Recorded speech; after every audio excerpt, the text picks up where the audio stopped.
Hey guys, so I'm here with Elliot Almond today. Elliot's a super cool guy. He's been a sports journalist for 40 years. 40 years!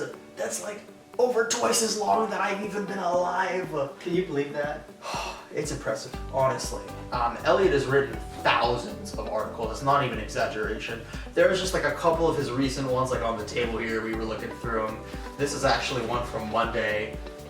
But yeah, Elliot's been a sports journalist. He's been out in the world covering some Olympic teams and all sorts of cool stuff he's been telling me, and I thought I'd bring him on for a video, and he's going to explain some things about journalism to you. So without further ado, Elliot, what are some of the biggest pieces of advice that you have for young people who want to get into journalism? Great question, and let's just go over a couple of the quick ones. Of course. Read the classics, read the contemporaries, read. If you want to be a writer, a journalist, before you can do that, you need to even understand what writing is about. So read the great works and be fluent in them. Speaking of fluency, a second language, a third language if you're already bilingual.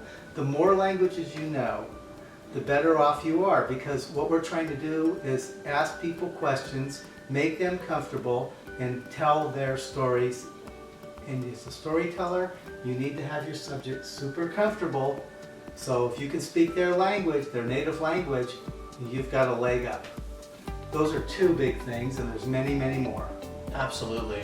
I can attest to that one. I mean, when I'm talking to someone, or anyone really, and they're foreign and I can't speak their language, there's this automatic disconnect. And it's very hard to build like a level of trust and connection to have them open up and share with you. And I think that a lot of times, I don't know, for me, when I think sports journalism, I think covering US teams and US sports, but the world is so much more broad than that. I think that's my own closed-mindedness in terms of the subject, you know? I wouldn't say it's closed-mindedness, but what if you end up in a position like me? I've covered 11 Olympics.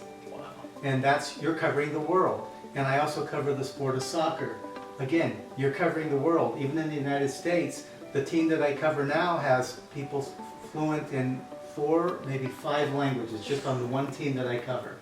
That's impressive. Yeah, I know that languages can be a pain sometimes, but also journalism or not, like learning a language is very, very, very important because it bridges that culture gap instantly, and it wins you the respect and connection of any culture that you can speak their language, especially if you're white, because they automatically expect you not to be able to speak their language, and if you can just shock them with that, they're like, oh my god, like you're in here, come into my home, I'll give you food. So that's awesome. Alright, what are some other pieces of advice in the journalism industry, or really anything that you've learned over your career? You know, a couple other things I wanted to go over today, Steve, was really just the ability to listen. We are all talking at each other so much. As a journalist in particular, again, you are trying to tell somebody else's story, not your own personal narrative. So you need to stop and listen.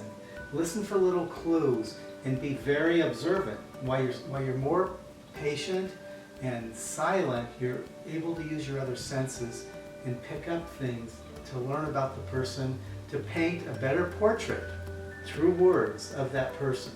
So that's another big thing that I try to stress to young people. That right there, listening, is the most important skill that you can have when trying to connect with someone. Journalism or not, just as a life skill. Yeah. Ability to listen, you know? The whole, like, you know, you have 2 ears and 1 mouth for a reason. And then just, if I could follow up on that, this sort of dovetails off of listening, is what I find. Even if you're super talented, being humble and having your ego in check, and being able to listen to mentors who want to help, even if you think you already know everything, just step back. Hey, if somebody gives you some advice that you really know doesn't help you, how much does it hurt to just not say anything, say thank you, but just reject it? But you know, the time that person gives you that golden piece of advice that really can help launch your career in a direction you might not have thought of. And if you were so close-minded and egotistical, you're going to miss it. And that's a crime. Absolutely. Elliot taught journalism for 6 years, right? 6 years?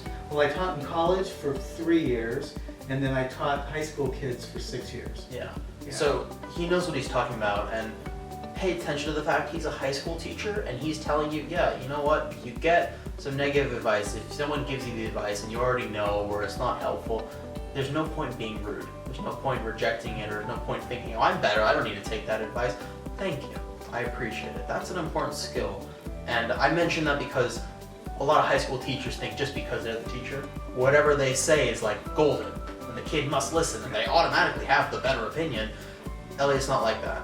The things that he's giving you isn't from a place of, he's not being egotistical. He's been doing this for 40 years. He's written thousands of articles. He has the credentials. He knows what he's talking about. If I could just say, so when I was doing the high school program, and these kids, they're a little bit intimidated, like, here's this old people, who are they? And they know that we work in the industry. But I bring my kids in and I tell them, we are colleagues now. You're not the student. I know that you just came from a high school, but not in here. You're not a student. You're a colleague, and I'm an editor. Together, we're going to put out this great paper, but if you don't agree with me, you have to let me know. And if you have a good argument, you can back it up, we're going to go the way you say. Oh, I love that. That, again, it's, when he talks about listening, he's not just saying it. I think he really does have that open mind. And it's like, who cares what age you are? Like, if you give a good point, I'll listen. And that's an important skill. So, Elliot, he's awesome. I'd also like to mention quickly, he's Doctor Who fan. Yeah, that's right. Not just a Doctor Who fan, I have a Doctor Who tie. What's up? Hey. Hell yeah. All right. Anyways, thank you guys for watching, and we'll see you guys next time. Make sure to subscribe.